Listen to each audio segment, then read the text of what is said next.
Cam4.fr, le plus grand site de webcam live réservé aux adultes. Brigitte Lahaie, Sud Radio, le Love Conseil.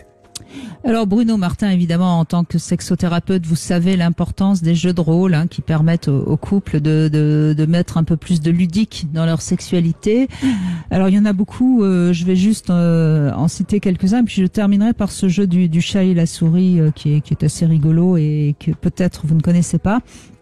Alors moi j'aime bien l'idée par exemple du dresseur et du lion ou de la lionne, parce que c'est vrai que c'est un jeu qui peut développer un peu d'agressivité érotique, et se glisser dans la peau d'un animal c'est toujours intéressant parce que ça laisse un peu plus de liberté si je puis dire.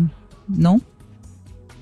Personnellement je trouve ça, tout ce qui est jeu est fatalement nouveau et surprenant, et c'est ce qu'on disait, c'est la source du plaisir, bien sûr.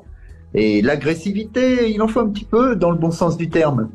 Oui, c'est pas mal.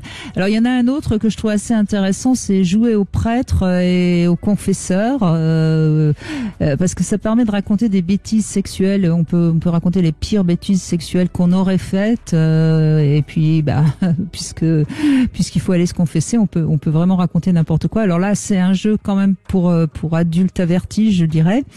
Il y a le peintre et son modèle, parce que c'est une belle façon de s'exhiber nu devant le peintre qui pourra demander des poses lascives.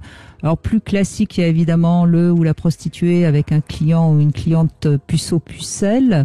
Bon, je vais éviter tous les classiques comme le patron et sa secrétaire, etc., l'infirmière, tout ça vous connaissez.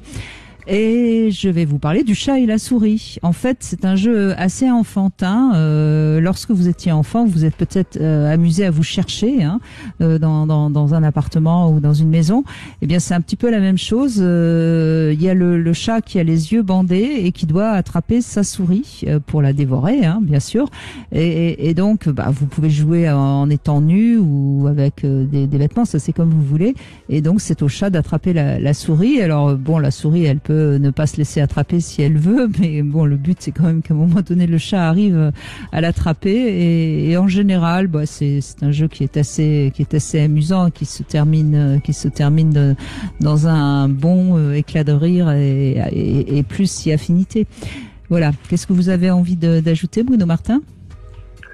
Quand j'entendais parler du curé et du confessionnal, ça me fait l'écho de l'interdit. L'interdit, on sait très bien que c'est très excitant.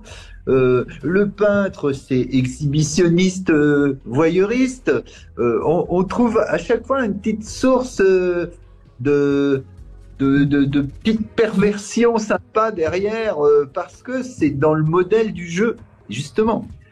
L'amour, c'est aussi, la sexualité, c'est un jeu d'adulte.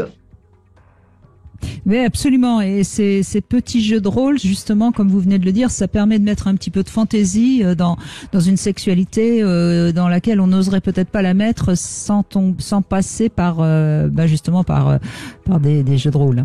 Voilà l'intérêt de tout ça.